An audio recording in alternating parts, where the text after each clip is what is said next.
बड़ी बात दरअसल यहाँ पर यह कि जो उपचुनाव होने वाले हैं यूपी में 10 सीटों पर, उसको लेकर के आज मुख्यमंत्री आवास पर बड़ी बैठक हुई है। इस बड़ी बैठक में मुख्यमंत्री की ओर से मंत्रियों को टिप्स दिए गए, सुझाव दिए गए, जीत का मूल मंत्र दिया गया, तो वही मंत्रियों की ओर से भी अपनी ओर से सुझाव दिए गए हैं। यानी कि कुल मिलाकर बीजेपी ने उपचुनाव को लेकर के अपनी पूरी कमर कस ली है। क्या है पूरी खबर, देखिए इस रिपोर्ट में।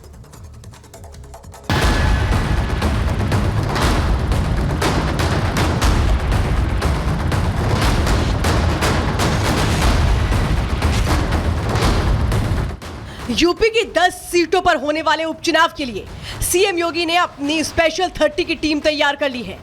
चुनाव में जीत को लेकर अपनी टीम को टारगेट भी दे दिया है और इस स्पेशल 30 की टीम के दम पर उपचुनाव में जीत की राह पर चलना शुरू कर दिया है। उपचुनाव को लेकर सीएम योगी ने मंत्रियों की बैठक बुलाई थी। बैठक अपनी जगह थी, लेकिन इसमें सबसे बड़ी बात दोनों डिप्टी सीएम को नहीं बुलाना था।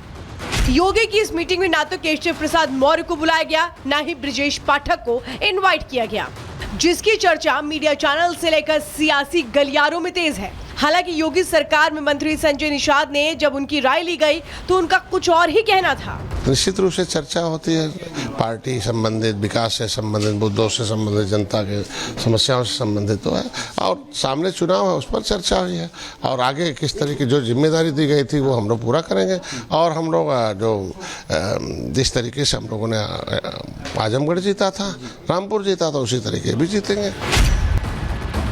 इस मीटिंग में जहां सीएम ने अपने मंत्रियों को टारगेट दिया, तो वहीं मंत्रियों ने अपने सुझाव दिए, जिसके तहत ईमानदारी, जिताऊ प्रत्याशी का चयन हो, सिफारिश करने वालों को टिकट न मिले, उपचुनाव वाले क्षेत्रों में जातिगत समीकरण, विपक्षी दलों के संभावित प्रत्याशियों पर चर्चा, चुनाव क्षेत्रों में पिछड़ा और दलित का कितना असर, क्या मुस्लिम बाहुल्य इलाके में मुस्लिम कैंडिडेट होना चाहिए। करीब 2 घंटे चली इस बैठक में माना जा रहा था कि सरकार नए मिशन पर काम के लिए आगे बढ़ रही है, लेकिन जब बैठक से बाहर निकले, मंत्रियों से बात की गई तो उन्होंने सरकार और संगठन दोनों को अहम बताया। सरकार की जो चर्चाएं होती है, हर प्रकार की चर्चाएं होती है, बाढ़ से लेकर सभी समस्याओं की चर्चा होती है, अपने विभाग की चर्चाएं होती हैं, उसमें चुनाव की भी चर्चा हुई और ये सभी का मत बना कि 10 की 10 सीटें हमें जीतना है। संगठन, सरकार दोनों महत्वपूर्ण। तो वहीं योगी कैबिनेट में बदलाव के भी संकेत मिल रहे हैं। खबरों के मुताबिक करीब 18 नए चेहरे योगी मंत्रिमंडल में दिखाई दे सकते हैं। केंद्र से इस बारे में भी चर्चा हो गई है, बस इंतजार केंद्र की सहमति का है और फिर कवायद शुरू हो जाएगी। कुल मिलाकर योगी अब मिशन मोड पर है, न केवल सरकार बल्कि उपचुनाव को लेकर भी। वैसे भी हाईकमान से योगी को हरी झंडी मिल चुकी है और टारगेट भी फिक्स हो गया है। पहले उपचुनाव और अब आगे 2027 की दारोमदार तय है। Bureau report, Republic Bharat. चुनाव 27 की तैयारियां लगातार जारी है, लेकिन आपको बता दें कि आज की बैठक जिसको लेकर सबसे ज्यादा चर्चा हो रही है, इस बैठक में एनडीए के सहयोगी दल यानी कि निषाद पार्टी के जो अध्यक्ष हैं, कैबिनेट मंत्री भी हैं संजय निषाद, इस बैठक में मौजूद थे। जब बाहर निकले तब रिपब्लिक भारत ने जानने की कोशिश की कि आखिरकार इस बैठक में क्या कुछ हुआ। आप खुद सुनिए। सर, आज महत्वपूर्ण एक बैठक थी। मुख्यमंत्री योगी आदित्यनाथ जी अपने आवास पर बुलाए थे। लोग इंतजार कर रहे थे, हम लोग इंतजार कर रहे थे कि आपका नाम है, आप वहां पर रहेंगे, लेकिन आप वहां दिखे नहीं। कहाँ? तो बैठक में जो मुख्यमंत्री का हाँ, बैठक में था मैं शामिल। गलत सूचना आप लोगों को दी जाती है, यही तो है कि जो सही चीज़ है वो सही बात फाइनल। हम बैठक में था, अभी तो मैं बिहार था, बिहार से आया और यहाँ मैं। तो दूसरे गेट से आप गए थे क्या? नहीं, थोड़ा देर में पहुँचा, 1 मिनट। क्या कुछ हुआ सर, थोड़ा सा जानकारी, चूंकि आप तो जमीनी नेता हैं, आप अपना एक संगठन के आप राष्ट्रीय अध्यक्ष भी हैं, क्या कुछ बात हुई? सामने उपचुनाव भी है, इंडी गठबंधन से आपका सीधा मुकाबला है, क्या कहेंगे? देखिए, मुख्यमंत्री गार्जियन है, हमारे अभिभावक है, मार्गदर्शक है, निश्चित रूप से चर्चा होती है, पार्टी संबंधित, विकास से संबंधित, मुद्दों से संबंधित, जनता के समस्याओं से संबंधित तो है, और सामने चुनाव है उस पर चर्चा हुई है, और आगे किस तरह की जो जिम्मेदारी दी गई थी वो हम लोग पूरा करेंगे, और हम लोग जो जिस तरीके से हम लोगों ने आजमगढ़ जीता था, रामपुर जीता था, उसी तरीके भी जीतेंगे। और इसी के साथ हरियाणा से एक बड़ी अहम जानकारी आपको दे देते हैं, जहां अग्निवीरों को लेकर के बड़ा फैसला लिया गया है। सरकारी नौकरी में 10% का आरक्षण दिया जाएगा। ग्रुप सी और डी की नौकरी में 10% का आरक्षण देने का फैसला यहां पर लिया गया है। और साथ ही आपको बता दें कि अग्निवीरों को इसी के साथ लोन में भी छूट रहेगी। अधिकतम आयु में 3 वर्ष की छूट प्रदान की जाएगी। पहले बैच के मामले में यह छूट 5 वर्ष भी रहेगी। और यह भी बताया गया कि ग्रुप सी में सिविल पदों पर सीधी भर्ती में 5% आरक्षण, ग्रुप बी में भी 1% आरक्षण दिया जाएगा। हमारी सरकार ने हरियाणा में अग्निवीरों को प्रदेश सरकार द्वारा भर्ती किए जाने वाले constable, mining guard, forest guard, jail warden और एसपीओ के पदों पर सीधी भर्ती में 10% हॉरिजेंटल आरक्षण प्रदान करेगी। ये प्रावधान हमने किया है। दूसरा, हमने इन अग्निवीरों को ग्रुप बी और सी में सरकारी पदों के लिए निर्धारित अधिकतम आयु 3 वर्ष की छूट प्रदान की जाएगी, परंतु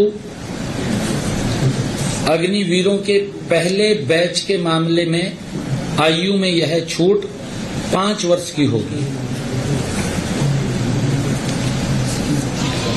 सरकार ग्रुप सी में सिविल पदों पर सीधी भर्ती में अग्निवीरों के लिए 5% हॉरिजेंटल आरक्षण और ग्रुप बी में 1% हॉरिजेंटल आरक्षण प्रदान करेंगे।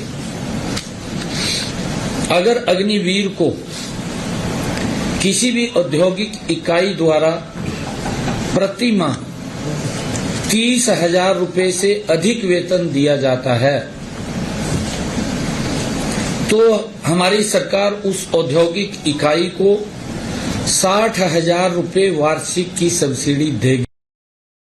और इसी बीच आपको बता दें कि डोडा में भारतीय सेना के 5 जवान शहीद हुए थे आतंकियों से मुठभेड़ लेते हुए। और आपको बता दें अब उनका पार्थिव शरीर राजस्थान के झुंझुनू पहुंचा है, जिसकी तस्वीरें इस वक्त हम आपको यहां पर दिखा रहे हैं कि किस तरीके से डोडा में सेना ने सर्च ऑपरेशन जो किया था उसमें 5 जवानों की शहादत हुई थी और उनके पार्थिव शरीर उनके आवास यानी कि जहाँ के वो निवासी हैं वहाँ पर पहुँचते हुए नजर आ रहे हैं, जिसकी तस्वीर आप यहाँ पर देख रहे हैं। और उनके घर परिवार के लोग, आसपास के लोग सभी यहाँ पर एकत्रित हैं। जो अंतिम विधि है वो यहाँ पर की जाएगी। लेकिन डोडा में एक बड़ा सर्च ऑपरेशन अभी भी चल रहा है और मुठभेड़ आतंकवादियों से आए दिन ऐसी खबरें आ रही हैं कि आतंकियों को निशाना भारतीय सेना बनाती हुई नजर आ रही है। लेकिन आतंकियों से निपटते आप देख रहे हैं कि किस तरीके से भारतीय सेना के ये जो 5 वीर सपूत हैं उन्होंने अपने प्राणों को न्यौछावर किया भारत माता की रक्षा के लिए। फिलहाल ये तस्वीरें आपको हम राजस्थान के झुंझुनू से यहाँ पर दिखा रहे हैं। परिवार के जो तमाम सदस्य हैं, आसपास के जो लोग हैं वो भी यहाँ पर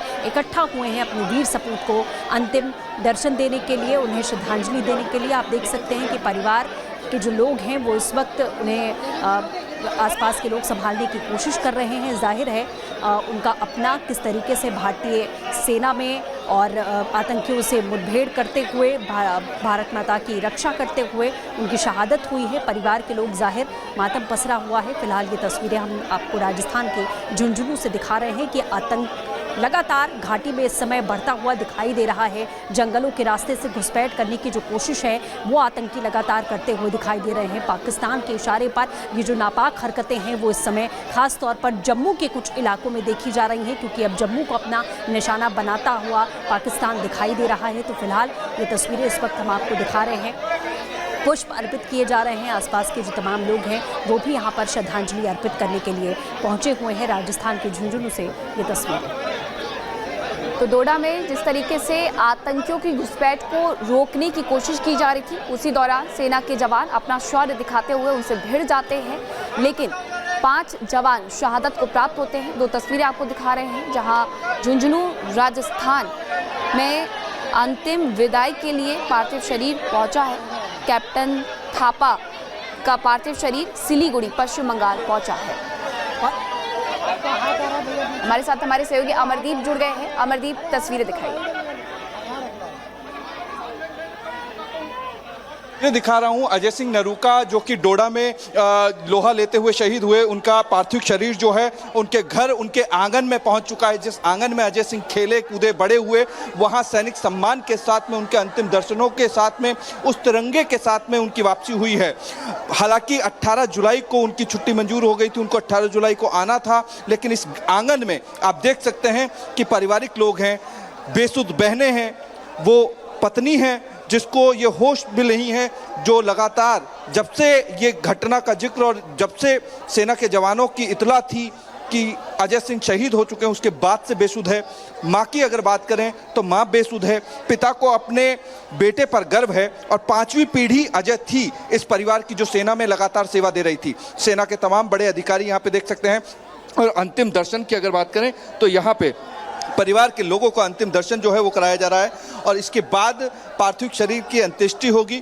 पंचतत्व में विलीन होंगे Ajay Singh, guard of honour उन्हें दिया जाएगा। लेकिन यहाँ हर घर पर उनके चाहने वाले जो हैं वो मौजूद हैं, छतों पर भीड़ लगी हुई है। इसके अलावा गांव में जिस तरीके से गमगीन माहौल हम देख रहे थे, सुबह से हम रिपोर्ट कर रहे थे, उनके भाई की बात करें, उनके पारिवारिक लोगों की बात करें, उनकी पत्नी की बात करें, बहनों की बात करें, माँ की बात करें, पिता जो कह रहे थे कि मेरे बेटे को मैंने जब बात की थी तो अंतिम उसने ये कहा था कि मैं 18 तारीख को पहुंचूंगा घर पे, लेकिन 18 जुलाई के बाद अचानक से जब डोडा में जो इनकाउंटर हुआ, सर्च ऑपरेशन शुरू हुआ, उसके बाद ये तमाम चीज़ें जो है परिवार को देखने को मिल रही हैं।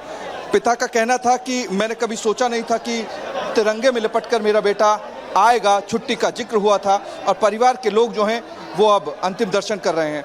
महिलाएं यहाँ पे मौजूद हैं, तस्वीरें आपको मैं दिखा रहा हूँ किस तरीके से यहाँ पे हर छत पर इसी तरीके का एक माहौल है। तस्वीर जो है वो लगातार इसी तरीके से एक झलक पाने के लिए आतुर है, क्योंकि गांव लोग तो आतुर हैं ही, लेकिन उनकी आंखें गमगीन नजर आ रही हैं, आंसुओं से भीगी हुई नजर आ रही हैं। और ये शोक सिर्फ उनका नहीं है, ये दुख सिर्फ उनका नहीं है, ये पूरे हिंदुस्तान का दुख है। खबरों में फिलहाल रुक रहे हैं एक बहुत छोटे से ब्रेक के लिए।